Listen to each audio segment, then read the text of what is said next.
Yung ikaw ay pinaparusahan dahil may ginawa kang mali, tama lang yun. Pero ang mas masakit, yung may ginawa kang tama, nagdudusa ka, mas masakit yun. Hindi po ba? Mas masakit yun. The first reading speaks about it. If you made wrong and you are judged because of the wrongs you have done, then you would say that is valid. But doing right and you suffer the consequence, that is more painful. Kagabi, meron pong lumapit, nagpapadasal. Sabi niya, Father, ipagdasal mo naman. Makasingil na kami. Makasingil na kami. Ang tagal nang hindi nagbabayad ng utang. Ano po? Well, I was affected. I do not know why. I simply asked who, but I was not able to hear the answer clearly. I simply said, I will pray for you. I will pray for you. Why I'm sharing this to you? Ang malungkot na kwento ng katotohanan, bakit pag yung nangungutang, ang bait, no? Pero pag sila na yung sisingilin, ang hirap. As if ikaw yung may utang sa kanila, na kapag ikaw ay naniningil, sila pang galit. Ang hirap. Maganda ang iyong kalooban nang ikaw ay nagpautang dahil mayroon kang intensyon na makatulong. Ngayon, ikaw pa ngayon ang humihingi sa Diyos, Lord, sana magbayad na sila. Sana magbayad na sila. Tama ba yun? Sa tingin ko, yun ang problema. Yung ikaw ay mabuti lang pag linggo, mabuti ka lang pag ikaw ay nagsisimba, pero sa pangkaraniwang araw, iba ang iyong pagkatao. The discrepancy with regard to our faith. Anong meron sa Ebanghelyo? Kailan ka dapat gumagawa ng mabuti? Paglinggo lang ba? Hindi. Araw-araw. Araw-araw. Kaya nga, nakakalungkot na gumawa ka ng mabuti ng linggo, pinagbabawal sa iyo. At pinagplaplanuhan ka kung anong dapat na gawin sa iyo. My dear friends, my brothers and sisters, perhaps it's good to ask ourselves, the one who is giving and the one who receives. Titigil ba ako sa paggawa ng mabuti kung ang ginagawan ko ng mabuti, hindi sinusuklian ng kabutihan ng aking ginagawa?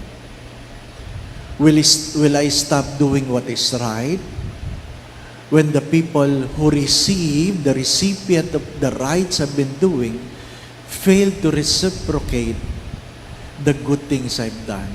The answer is no. Many times I've said this, kung ang tao ay mabuti sa iyo, maging mabuti ka. Kung ang tao ay hindi naging mabuti sa iyo, maging mabuti ka pa rin sapagkat iyan ang iyong pagkatao. If people are good to you, be good to them.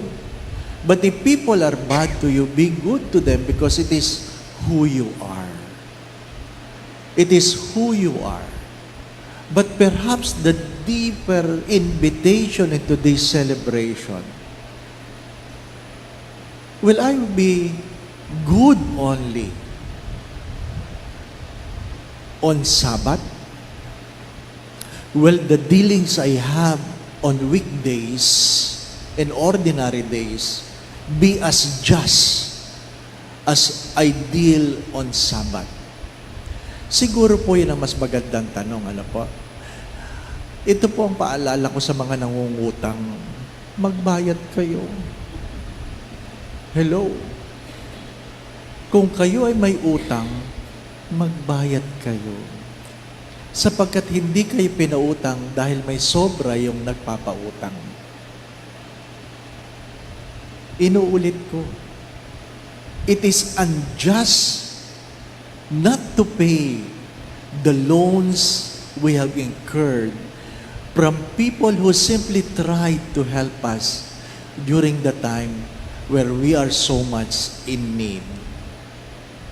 Nakakalungkot yun, hindi po ba, no? Minsan ko lang sinabi yun. Yung ikaw ay inutangan, nagtitiis ka sa ordinaryong kape, kung saan sinasawsaw mga ordinaryong pandesal sa sarili mong bahay. Pero yung nangutang sa iyo, nakapost, nag-Starbucks. Di ba? Parang hindi tama, di po ba, ano? Parang hindi tama.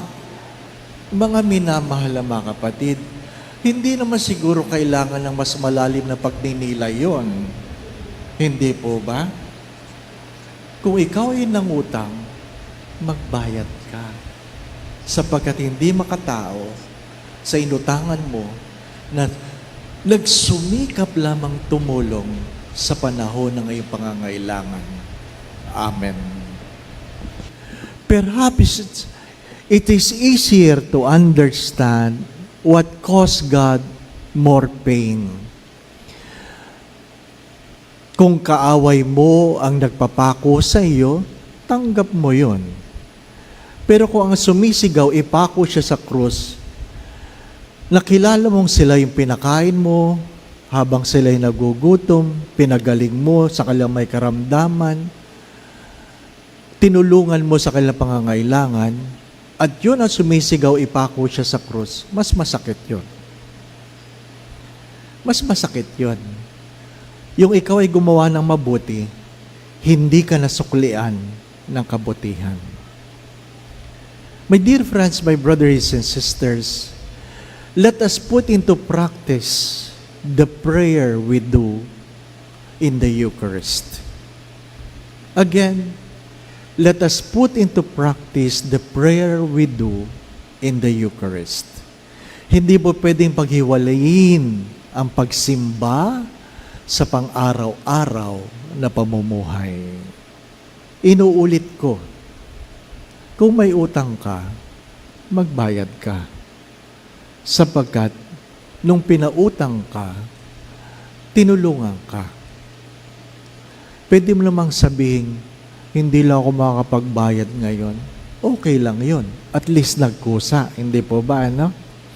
Hindi yung nung makasalubong ka, talo mo pa yung aso, nakangisi, na para bagang mangangagat. My dear friends, my brothers and sisters, as I always say, when people are good, be good to them. But when people are bad to you, be good to them, because it is who you are. The Lord be with you. And with your spirit. And may Almighty God bless you and your family, the Father, the Son, and the Holy Spirit. Amen.